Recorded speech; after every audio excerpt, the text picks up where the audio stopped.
Vamos a abrir nuestras Biblias en el libro de San Lucas, capítulo 6, versículo 6 al verso 11. El libro de San Lucas, capítulo 6, versículo 6 al verso 11. Vamos a leer la palabra con la bendición del Padre, con la bendición del Hijo y con la bendición del amado Espíritu Santo. Aconteció en otro día de reposo que él entró en la sinagoga y enseñaba. Y estaba allí un hombre que tenía seca la mano derecha, y le acechaban los escribas y los fariseos para ver si en el día de reposo lo sanarían, a fin de hallar de qué acusarle. Mas él conocía los pensamientos de ellos. Subraye eso en su mente. Él, Jesús, conoce tus pensamientos. Y dijo al hombre que tenía la mano seca: levántate y ponte en medio. Y él, levantándose, se puso en pie. Entonces Jesús le dijo: os preguntaré una cosa. ¿Es lícito el día de reposo hacer bien o hacer mal? ¿Salvar la vida o quitarla? Mirándolos a todos alrededor, dijo al hombre: extiende tu mano. Y él lo hizo así. Y su mano fue restaurada. Y ellos se llenaron de envidia, de furor, y hablaban entre sí qué podrían hacer contra Jesús. Amén. Siéntese. ¿Qué producen los milagros? Envidia. ¿Qué produce un hombre de Dios? Envidia. Vamos a estudiar hoy día algo muy importante. Una vez más Jesús aparece en un día muy importante para los judíos, en el día sábado, en el Sabbat. El día de reposo actual, allí en Jerusalén, empieza el día viernes a las 11 de la noche y termina el día sábado a las 6 de la tarde. Desde las 11 de la noche, los judíos no hacen absolutamente nada. No hacen ni bien, no hacen ni mal. Hablo de los judíos ortodoxos, porque hay judíos que quebrantan, a pesar que no tienen a Jesús en la actualidad, quebrantan el día de reposo. Los judíos ortodoxos son los que son apegados a la ley. Nosotros, los cristianos, también tenemos dos clases de cristianos: los cristianos ortodoxos y los cristianos comunes o naturales. El cristiano ortodoxo, la palabra ortodoxo significa pegado a. Yo soy un cristiano ortodoxo. Estoy pegado a la Escritura. A la Escritura, no a la letra. A la Escritura. A la Escritura de Dios. Todo cristiano ortodoxo es celoso. Pero el celo que tiene un cristiano que se apega a la Escritura, que ama la Escritura, que es capaz de dar su vida por causa de una doctrina, es capaz, como hoy en día en el Medio Oriente, hermanos, están colgando a muchos cristianos, porque esta palabra no la quieren negar. Cristianos que hoy se están convirtiendo en mártires, los están matando, los yihadistas, Hezbollah, Hamas, estos grupos terroristas que en su fe, entre comillas, de ellos, adoran a Alá.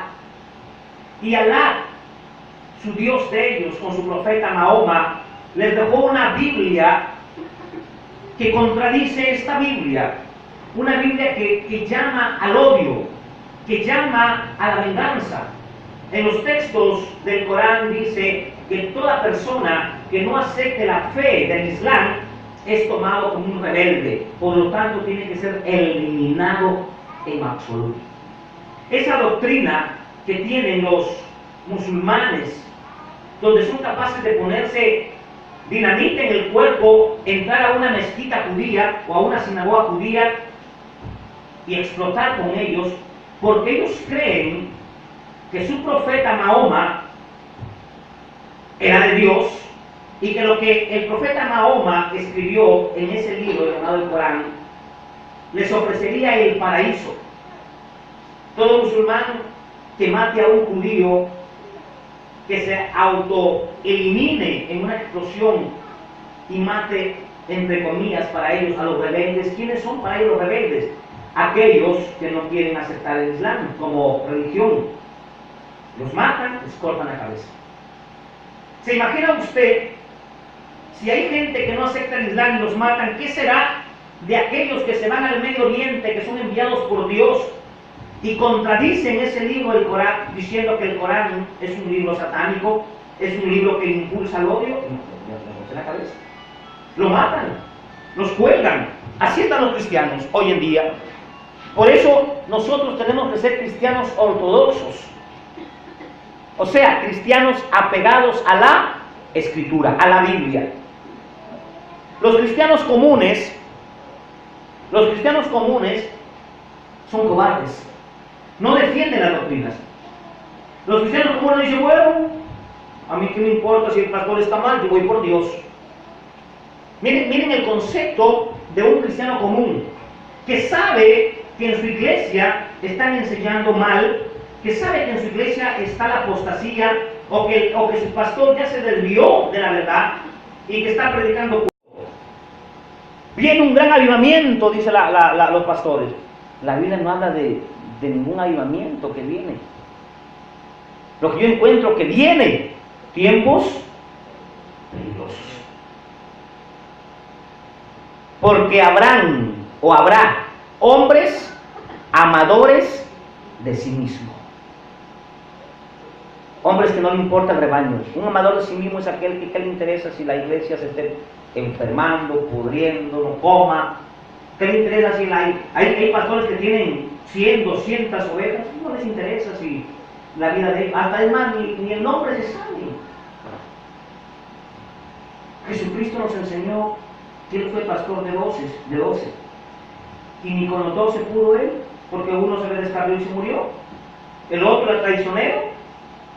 Y hay pastores que se creen superhombres. Quieren tener iglesias de 10,000, de 5,000, y lo de acá, iglesias pequeñas, quieren tener iglesias de 200, 300, 400. La pregunta es, ¿cómo puede un pastor ocuparse de 200 personas? ¿Usted sabe que cada creyente en la iglesia es un problema? Y si tenemos 50 personas, son 50 problemas. ¿Y cómo el pastor va a poder solucionar 50 problemas en la iglesia? O 100 problemas, o 200 problemas. Ni Moisés, siendo un hombre ungido, que vio cara a cara a Dios, cuando sacó al pueblo, el Señor le dijo, no, amigo, me vas a hacer oficiales de 10, de 20, de 100, de millar, y los distribuyó. Y los problemas más graves se te quedan contigo. O sea, miren cómo la misma Biblia, el mismo Dios nos enseña el gobierno que debe tener la iglesia.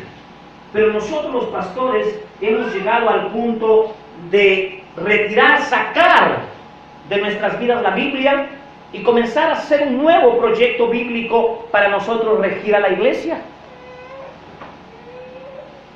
Y somos tan bíblicos interpretando mal la Biblia que corremos a Hebreos capítulo 13,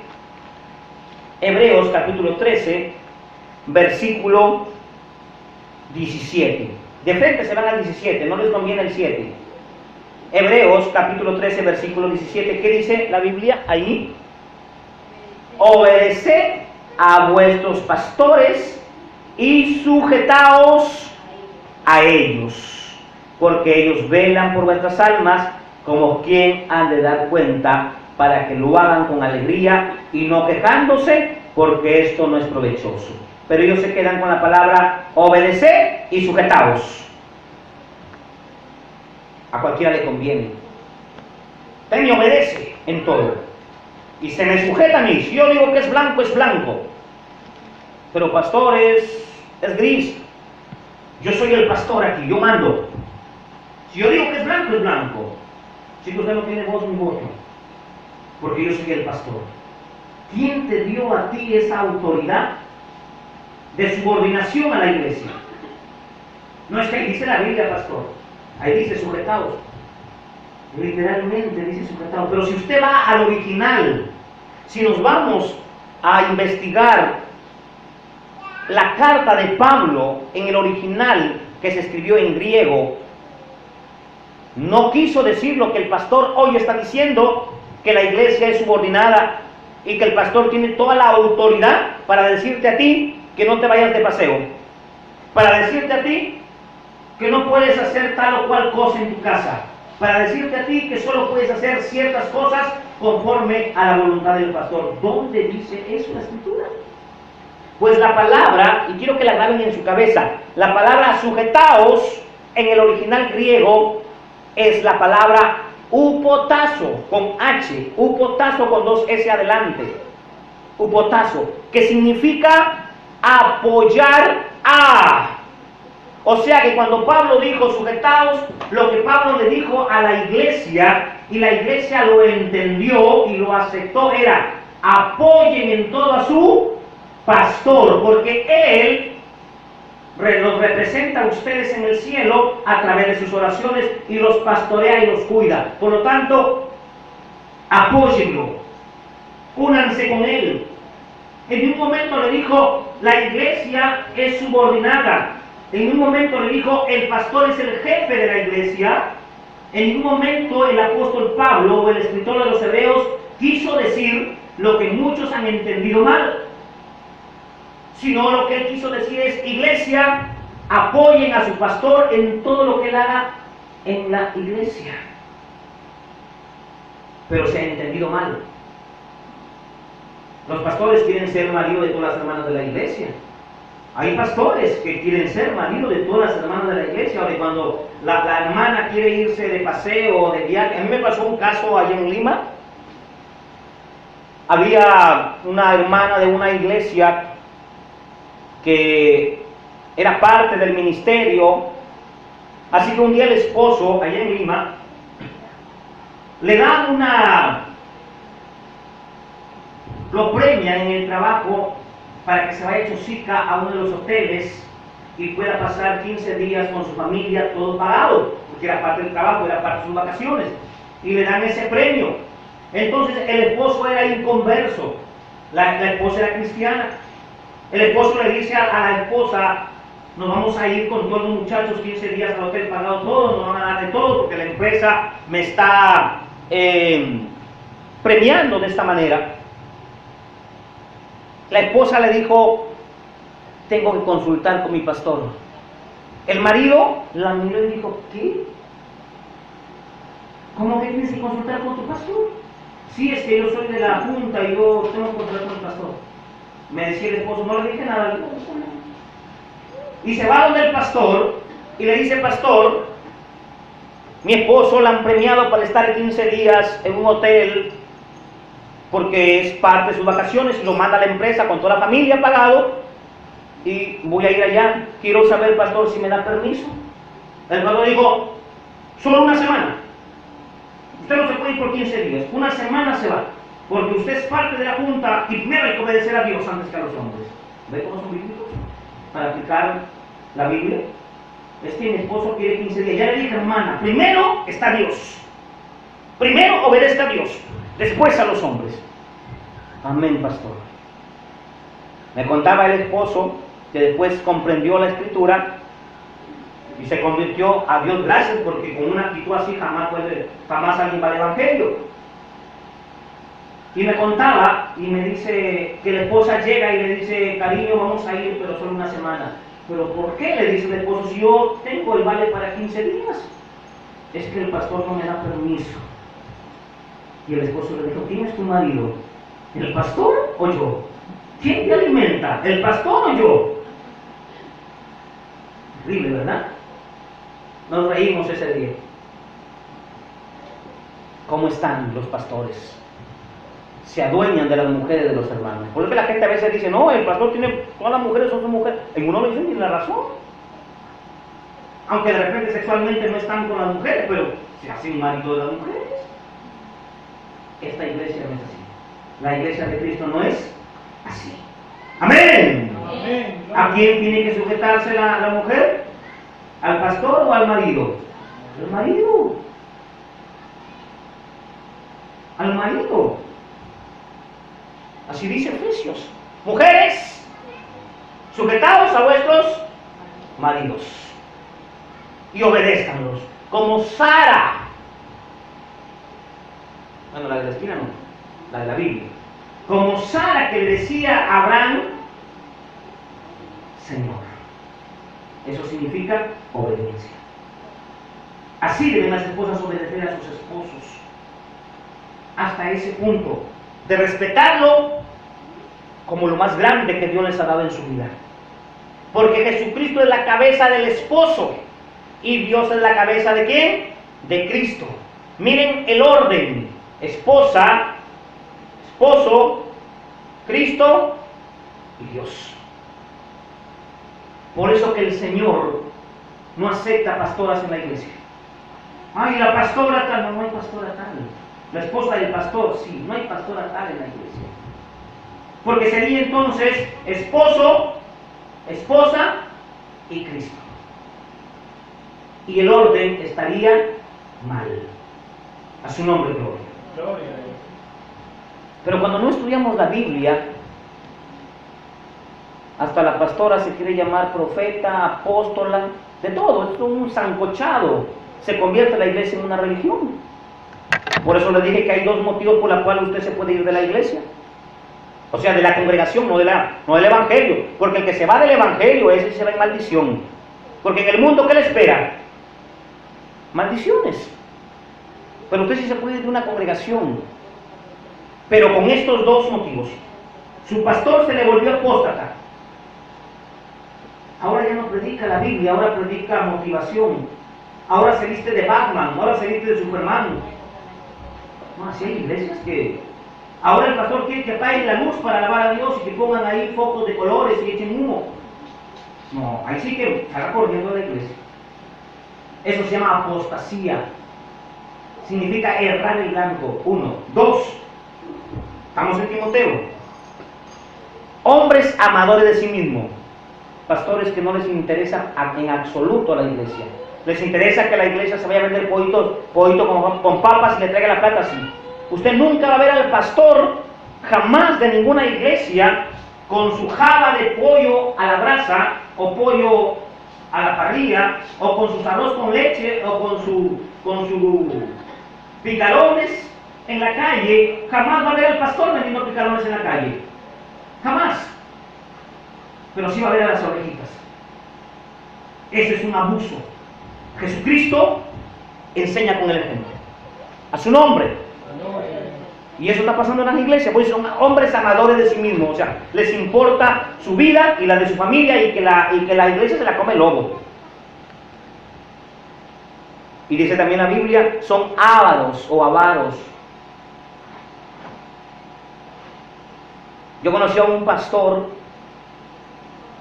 que la iglesia era grande y cuando tocaba el día de recoger las ofrendas y de contar las ofrendas, ya había una persona encargada, pero él se metía ahí a ver, ahí a mirar.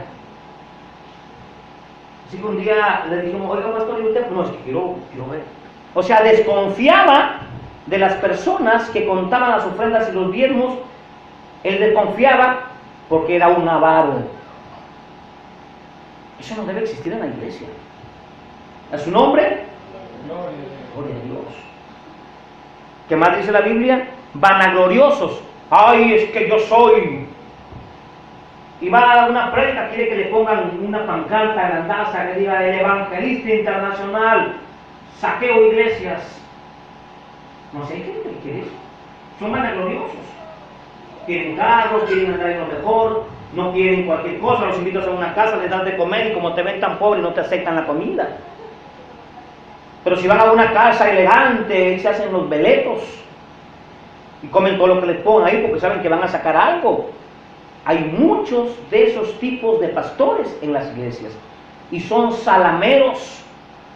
Hace años de Lima vino un pastor de una radio conocida entre los cristianos que a la gente le decía por la radio, bendecida, mamita de Dios, hijita de Dios, princesita. princesito. ¿Y saben lo que hizo este hombre?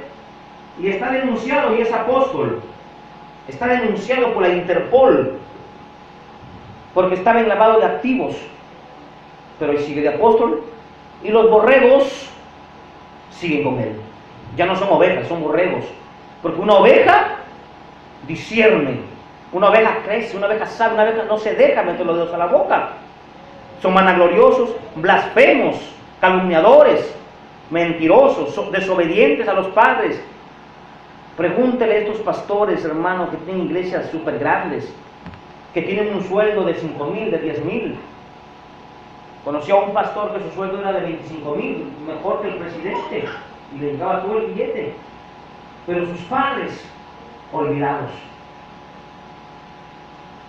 Hay mucha gente así, y no solo pastores, también cristianos, que Dios los ha bendecido, pero a sus padres los tienen abandonados, nunca los visitan, no les mandan una propina, un regalo.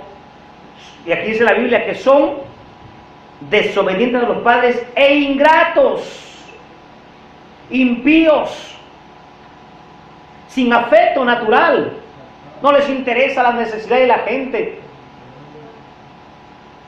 Hubo un caso en una iglesia que se murió un hermano y era muy pobre, y cuando la esposa de este hermano va y pide un apoyo a la iglesia, la mujer del pastor, por digo que no hay pastora, le entrega a la pastora, agarra, en lugar de meter su mano en el bolsillo, porque si había economía en la iglesia, y apoyar al menos con la caja del hermano que falleció, pidió a la iglesia una ofrenda y salieron como 4 o 5 soles y le dio eso a la viuda.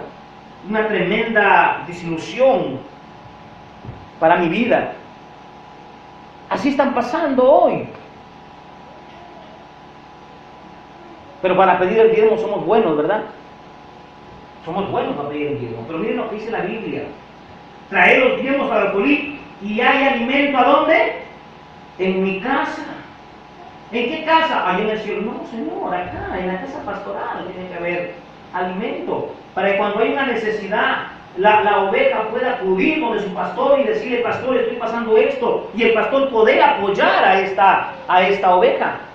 Pero no hay eso, no existe eso. Hemos obviado esa parte, pero pedimos la otra parte. Toda verdad tiene 2 lados, iglesia: lado A y lado B. El lado A es: traigan los diezmos a la iglesia, amén. Pero ¿qué dice el texto? Haya alimento en mi casa. A su nombre, gloria. Yo siempre decía, todo cristiano que diezma tiene derecho a ir a almorzar con el pastor a su casa. No todos los días, pero tiene derecho un día: pastor, vaya a la casa y almuerce si usted está diezmando, porque eso es lo que la Biblia enseña. Pero cuando obviamos estas verdades, nos convertimos en religiosos y tomamos la escritura a mal. Y como les dije, nos gusta Hebreos 13:17, pero Hebreos 13:7 no lo queremos leer. Entonces, ¿qué dice Hebreos 13:7? Y en el mismo capítulo, miren lo que dice Hebreos 13:7. Otra razón por la cual usted puede agarrar sus cosas e irse de la congregación a una congregación sana y que le amen de verdad y que le pastoreen de verdad. Acordaos de vuestros pastores. Amén. Este acordaos es: tenlo presente, que os hablaron la palabra de Dios. Y miren lo que dice, punto y coma: consideren. O sea, esto sí es fuerte. Esto no lo quiere escuchar un pastor. No quiere que se predique de esto, pero sí que se predique del verso 17. Consideren cuál haya sido el resultado de su conducta y después imiten su fe. O sea, ¿qué tiene que ver usted en el pastor? Su conducta. Y esta palabra conducta implica comportamiento, forma de ser, forma de vivir, forma de actuar. Cómo el pastor se identifica con la iglesia, cómo el pastor es un servidor de la iglesia, Cuando usted ve ese comportamiento de su pastor, que su pastor es humilde, sencillo, se identifica con usted, está ahí cuando lo necesita, le ama, le da una palabra fresca, investiga, estudia y le enseña la verdad y no lo explota y no lo engaña y lo ama, entonces dice, imita. ¿Qué tienes que imitar? Su fe. Pero si el pastor no tiene una conducta así, si el pastor dice, vamos a vender arroz con leche, pero vayan ustedes, yo aquí los espero para que me traigan cuánto salió. ¿Qué comportamiento es ese? Entonces, ¿cómo voy a imitar yo la fe de un pastor que manda a otros si él no va? O él no se incluye dentro del grupo de venta. No, porque él se siente superior, ¿verdad? Él es el pastor y el pastor tiene que estar en una cajita. No, no funciona así, señores. El pastor es un servidor de la iglesia. No es un servido por la iglesia. Pedro, ¿qué dice Pedro? Capítulo 5. Vamos a ver, primera de Pedro, capítulo 5. Primera de Pedro, capítulo 5, dice, ruego a los ancianos que están entre vosotros. Aquí anciano representa al pastor. Yo, anciano, Pedro era un pastor.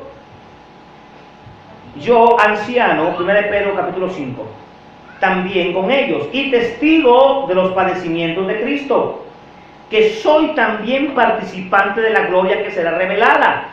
Apacienten la grey. Aquí apacentar es den paz, no problemas. El pastor está para dar paz, no para dar problemas. Su nombre. Apacienten la grey. ¿La grey de quién es? De Dios, que está entre vosotros, iglesia. Entre vosotros, cuidando de ella, no por fuerza, sino voluntariamente. Así que el pastor que quiere ser servido, mejor que se vaya a vender papas rellenas y gane su plata. La iglesia no está para que lo sirva, la iglesia, él está para servir a la iglesia, para que se capacite, para que estudie, para que le traiga al pueblo alimento fresco. Si no tiene esas cualidades, que busque un trabajo aparte, porque no es cualquier cosa este ministerio. Un día daremos cuentas a Dios y el día en que estemos delante de él y no hagamos el trabajo bien, ay de nosotros.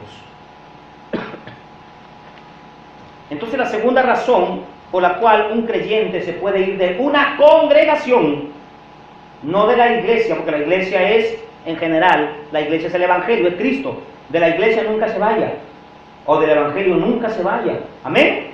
Amén. Permanezca ahí. Pero sí de una congregación usted se puede ir cuando su pastor es traidor, impetuoso, infatuado, amador de los deleites más que de Dios.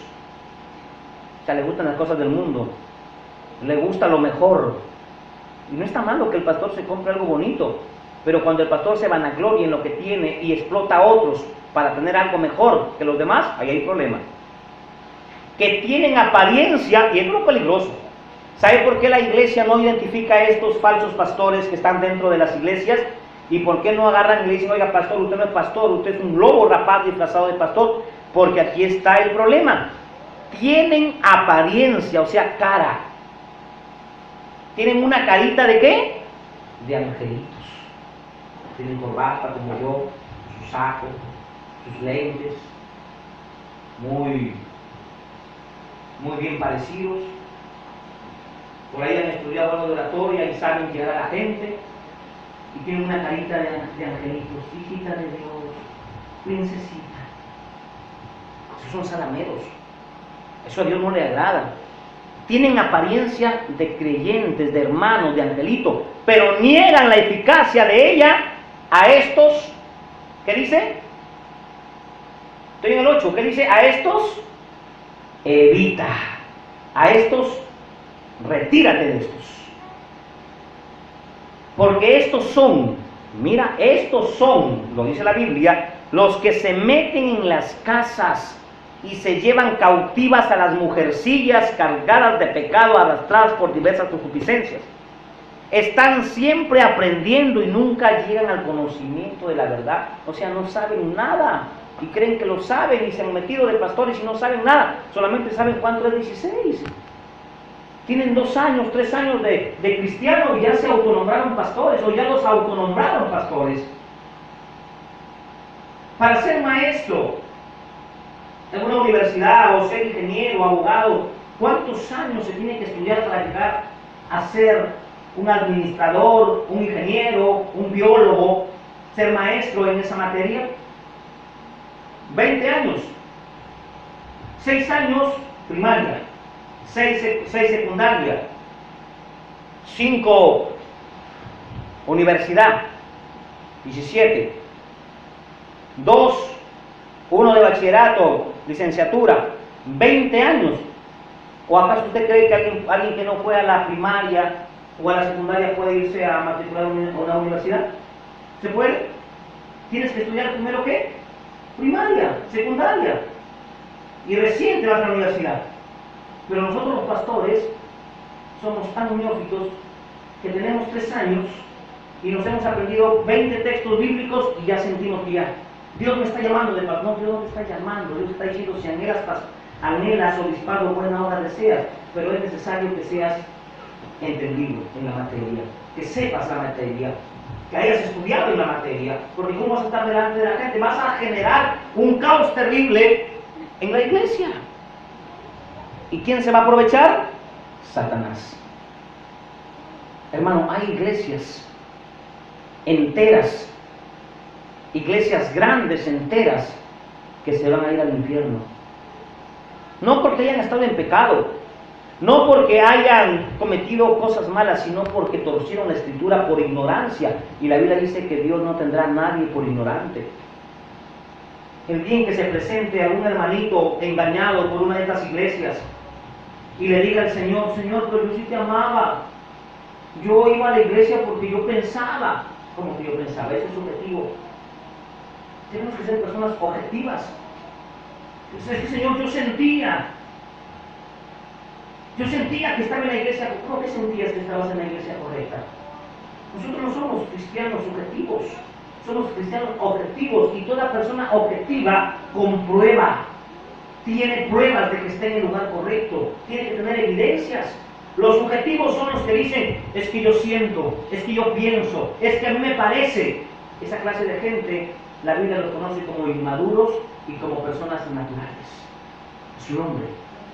Y las iglesias están llenas de gente que dice: es que yo siento que Dios me ha puesto aquí, es que yo siento que esta iglesia es la verdadera, es que yo siento. ¿Y cuándo has ido a la escritura a comprobar si es verdad lo que sientes? Nunca. Por eso le digo que van a haber muchas iglesias con pastores incluidos y apóstoles falsos incluidos, que el Señor les va a decir: a ustedes nunca los conocí. Señor, pero en tu nombre echamos fuera demonios, como dice la Biblia en Mateo. ¿Vamos a Mateo? Miren lo que le van a contestar estos hermanos que están equivocadamente errados, pero tienen buenas intenciones. Tienen buenas intenciones y da una tristeza. Mira lo que dice la Biblia en Mateo 7, 21. No todo el que me diga Señor, Señor, entrará al reino de los cielos, sino el que hace la voluntad de mi Padre que está en los cielos. Y la voluntad de Dios está en la Biblia. Muchos me dirán en aquel día, ¿qué día? En el juicio: Señor, Señor, en tu nombre profetizamos. Aquí la palabra profetizar es predicar. Señor, yo predicaba. Señor, por mí se entregó la vecina. Señor, por mí se entregó mi tío, mi primo. Yo profetizaba en tu nombre.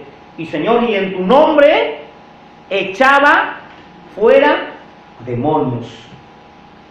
Y en tu nombre hicimos muchos milagros. ¿No le suena a iglesia Pentecostés? Milagros, echan fuera demonios, saben a predicar todo el día, pero no tienen palabra. Pero están erróneamente, doctrinalmente equivocados. ¿Y cómo le dirán ellos a los pentecostales que están equivocados, cerrados de la verdad y que no quieren aceptar? Les van a decir: Señor, pero en tu nombre prediqué, en tu nombre eché fuera demonios, en tu nombre, Señor, hice milagros, sané enfermos, oh Señor, se me resucitaron los muertos. Y el 23 dice: y entonces les declararé: nunca los conoce. ¿Cómo que nunca nos conoció, Señor?